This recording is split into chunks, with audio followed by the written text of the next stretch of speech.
The federal government gets the numbers to pass its controversial energy legislation. Reserve Bank Governor Philip Lowe says he has no intention of quitting and in fact wants another 8-year term. And Elon Musk replaced as the world's richest person by a luxury brand guru. It's Thursday, the 15th of December, 2022. Welcome to Fear and Greed, Australia's most popular business podcast. I'm Michael Thompson and good morning, Sean Aylmer. Good morning, Michael. Almost there at the end of the year. I must say, I'm looking forward to this Christmas break. I reckon every day between now and the end of the year, you will mention how close we are to the end of the year. Now, Michael, I've got to jump in here because this self-serving business that you blame me of, I had lunch with a couple of friends yesterday. One of them is an avid listener to Fear and Greed, and he did mention the self-serving nature of much of my conversation. And I said, it's not self-serving. It's just Michael saying it's self-serving. And he went, Hang on, so he sided with me. Well, he was, He sided basically with me. He sided with the people. The people versus Sean Aylmer. He's known me for 40 years, so this guy knows me really well. And he just sort of said, put a sock in it. Oh, really? Well, no, he didn't. He's nicer than that, but that's what I was getting at. Oh, yeah, you're very good at reading subtext, aren't you? That's right. And that was when you stormed out. That's when I stormed out. Let's get on with this show, Michael. Let's get on with it. All right, and let's see if you managed to keep the self-interest out of this one. Not a chance. Yeah, I didn't think so. You've got an interview coming up after the show, Sean, with Warren Hogan, who would be a pretty familiar name and voice to a lot of people because for quite some time he was the chief economist at ANZ. He is now with Halo Technologies. Yes, Warren is very well known around the economics traps and he's with Halo Technologies. They're doing some work with a product, part of Halo Properties, a subsidiary, all about property markets and so we have a good chat about what he thinks is going to happen to the property market. What Halo Property is trying to do is essentially democratize all that research so mums and dads get access to some of that content that bigger investors get access to. Fascinating chat with Warren.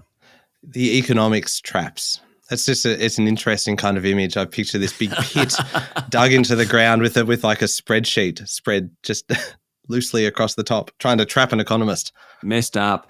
No food, hungry, thirsty, but just really happy because they've got their laptops with them. Oh, that's right. As long as they've got the laptops, are okay. All right, Sean, the main story this morning is a big one. The federal government's energy package is set to pass Parliament today, with the Greens saying that they will support the legislation. The deal includes a cap on uncontracted gas at $12 a gigajoule for a year. It will establish a mandatory code of conduct to force gas to be sold at a reasonable price and commit $1.5 billion to power bill discounts to help low and middle income households. The government says it will bring lower energy prices to both households and small businesses. The Greens still want a freeze on power bills and they'll keep pushing for that. But leader Adam Bandt yesterday said the package will help meet higher costs and encourage switching from dirty and expensive gas to cleaner and cheaper alternatives. All right, speaking of gas, what does the gas industry have to say about all this? Not happy, Jan. The legislation is already having an impact. Origin Energy's share price tumbled earlier in the week. We talked about that after speculation that a private equity bid for the energy giant could be pulled. And Woodside Energy, Shell and other East Coast gas suppliers have now delayed talks with customers for new supply contracts in the wake of the plan. The Gas and Industry Lobby Group, RBA, met with the Prime Minister yesterday to discuss the legislation. Now included in that meeting were the bosses of Woodside, Origin Energy, Shell Australia and Cooper Energy. That's pretty high-powered. Certainly, the government seems determined to push it through, notwithstanding that meeting yesterday. Industry Minister Ed Husic yesterday said the government won't buckle to tech giant-like threats from the gas companies. That's basically how you take a swipe at two of the biggest industries and employers in the country. All right, Sean, as the self-appointed man of the people here, I must ask you this question. Ask you, Sean, Ivory Tower, Aylmer, this question. When will our energy bills come down? Details, Michael. Look, next year, hopefully. Energy Minister Chris Bowen yesterday said the package wasn't a silver bullet, and it certainly isn't. And the government is at pains to say it isn't trying to cull the gas sector. Resources Minister Madeleine King yesterday said the industry still has a critical role to play. But when you cap prices, even the signal that sends suggests that household energy costs should come down. That's okay for the next 12 months.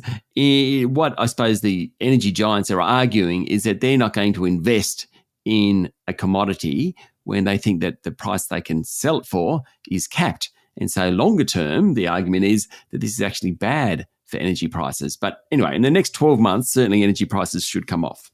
Yeah, it's a big story, this one. How about local markets? What happened yesterday? It's a pretty good day. The S&P ASX 200 finished up 0.7% to 7,251 points. It was a very broad-based rally. All 11 sector indices rose, led by the utilities and technology stocks. Now, driving much of the movement was the upbeat news from Wall Street yesterday morning. More on that in a moment. National Australia Bank, Westpac and ANZ were all lower after rising on Tuesday, but Goodman Group, Woodside, Telstra and Fortescue, that's an eclectic bunch there, they all rose more than 1%. South 32 was up 3.7%, and Gold Digger Newcrest Mining finished 2.2%. Best on the day was St Barbara, which jumped 13% on the back of its merger with fellow gold producer Genesis Minerals. It had been in a trading halt when that was announced. When it came back on yesterday, it surged. Now, of course, Michael, that's the one we talked a lot about that yesterday. It's going to be called Hoover House, after President Herbert Hoover, who worked in the Western Australian goldfields about 30 years before becoming US president. Oh, such a great piece of trivia. It is. In corporate news, Woolies has sold 5.5% of liquor and pokie business Endeavour Group, leaving it with 9.1% of the company. The supermarket said the decision to sell down came after the successful transition from ownership to partnership with Endeavour. Of course, Endeavour was spun out of Woolies in the middle of last year. Woolies sold a stake for $636 million. Not bad. Endeavour's share price fell 4.3% yesterday. Private equity group Apollo has bought more shares in Challenger and now holds a 19% stake. Challenger's share price is trading around a 52-week high. It's up around 6% over the last 5 sessions. Plenty going on, Michael. Yeah, there sure is. What about international markets? Well, I mentioned this a bit earlier. Inflation in the world's biggest economy, the US, might be cooling. That is good news. The headline inflation rate last month was up 7%, while the underlying rate was 6% higher. That's part of the reason for the jump in shares and many other asset classes. Commodities, for example, benefited. Brent crude pushed above $80 a barrel. Gold moved beyond $1,800 an ounce, while the spot price of iron ore, very important for Australia, held above $110 a tonne. And Michael, the Aussie dollar is trading at nearly 68.5 US cents.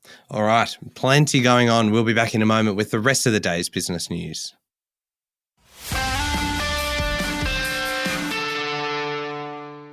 Sean, former Prime Minister Scott Morrison was in front of the Robo-Debt Royal Commission yesterday and said that he didn't question advice from his department, which was social services, because he relied on the professionalism of the bureaucrats involved.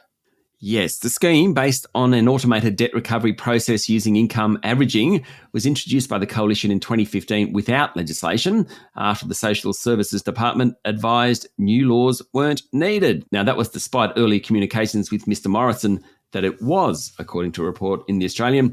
The Commission is examining how the automated debt recovery scheme that ran for 4 years from 2015 to 2019, before being found to be illegal, actually came into being. Hundreds of thousands of Australians were subjected to the scheme, with the Morrison government settling a class action for $1.8 billion. Mr Morrison gave evidence that the system had not been criticised at the time of its introduction, either by the Labor opposition or welfare groups such as the Australian Council of Social Service.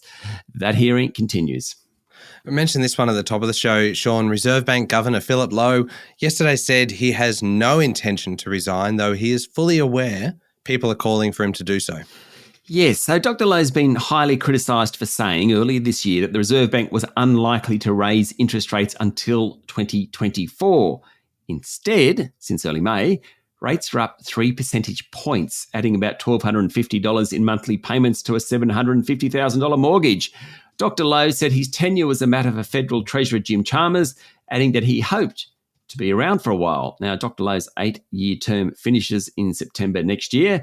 The comments were taken to mean he wants another 8-year term. And just before we leave Phil Lowe, in a speech yesterday, he said that it costs too much and takes too long to transfer money overseas. The importance of lowering costs and improving efficiency has been amplified by the shift away from cash. What I thought was really interesting, he gave us a couple of figures, maybe more trivia for you, Michael. Ooh. The value of cash withdrawals from ATMs is down 17% from 3 years ago, but spending is up 27%. There you go. That is very interesting. It is unlikely to come up at a pub trivia night, but it's still interesting. I still appreciate it, Sean. I think so. Medibank, Sean, has said that it has received formal notification that class action lawyers Maurice Blackburn have lodged a complaint with the Privacy Commission over its data breach. That breach, of course, affected 9.7 million Australians in what is the most invasive data breach ever here. So far, 480,000 customers' health claims information have been posted on the dark web. The complaint includes allegations that Medibank breached the Australian privacy principles and seeks compensation for individuals whose personal information is exposed as a consequence of the cybercrime. Meanwhile, TPG Telecom yesterday said it has found evidence of unauthorised access to business accounts of 15,000 iiNet and WestNet customers. Sean, the federal government will introduce new laws to improve competition in clearing and settlement in the $2.5 trillion equity market and also give the Reserve Bank power to regulate Apple Pay.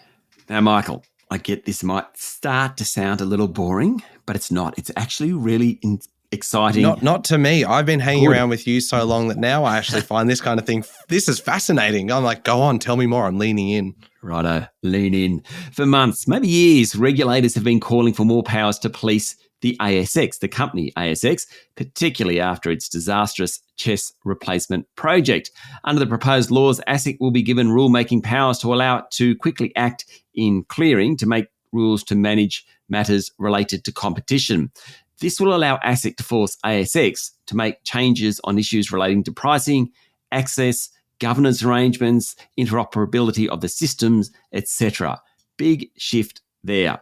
Also, the government said it will update the Payments Systems Act to ensure the Reserve Bank can, and I quote, regulate new and emerging payment systems such as digital wallet providers, i.e. Apple Pay. According to the Financial Review, Apple is making about $112 million a year in payments from the banks via Apple Pay. The government has also promised regulation on the crypto sector after the collapse of FTX. Plenty going on there. It sure is. If you were to try to fit that into one of the categories for the weekend edition of Fear and Greed, where we compete to kind of pick the biggest stories of the week, where would you put that one out of interest? Right at the top. For my taking, I would say that is kind of almost the sleeper story because it probably won't get a lot of noise until it happens. Okay, well, I might reserve that now as the sleeper story of the week. Go for it. Thank you. For it. Sean, there were plenty of rumours around the place yesterday, and we love a good bit of speculation here, that department store David Jones is about to be sold. Yes, several media outlets are reporting that the 184-year-old upmarket department store is going to Anchorage Capital, a private equity group, for somewhere between $125 and $150 million as the retailer South African owners, Woolworths Holdings, sell out of the business, though it looks like Woolworths Holdings, the South African owners, will maintain title over the property. Sean, one of the veterans of the Australian banking landscape, John McFarlane, will step down as chair of Westpac.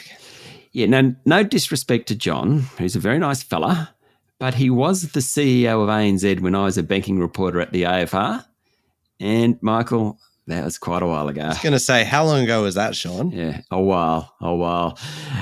With all respect, John, good on you. The Scot told shareholders that he'd step down after the bank's AGM in 12 months' time. He has done a lot for the Australian banking industry, so good luck to him. Yeah, well done. Moving on to overseas news now. Sean, US prosecutors have charged FTX founder Sam Bankman-Fried with fraud and violating campaign finance laws. Yes, he's also been denied bail, with a Bahamas judge saying he was a great risk of flight. US Attorney Damian Williams said Bankman-Fried made illegal campaign contributions to Democrats and Republicans with stolen customer money, saying it was part of one of the biggest financial frauds in American history. Bankman-Fried, whose company FTX went bankrupt 5 weeks ago, losing billions of dollars in customers' money, faces a maximum sentence of 115 years in prison. And just as an aside, Binance Holdings, which is a dominant cryptocurrency exchange, said traders have been moving large amounts of digital tokens, as in billions of dollars worth of digital tokens, out from their exchange on the back of the FTX news. So the whole crypto industry at the moment is in turmoil. How about this one, Sean? New Zealand has banned cigarettes for anyone born after the 1st of January 2009. It's become the first country to impose a lifetime ban on cigarettes for a sector of its population. Quite incredible. Now, New Zealand hopes to make the country smoke-free by 2025. The new rules also decrease the amount of nicotine allowed in tobacco products and decreases the number of retailers allowed to sell tobacco.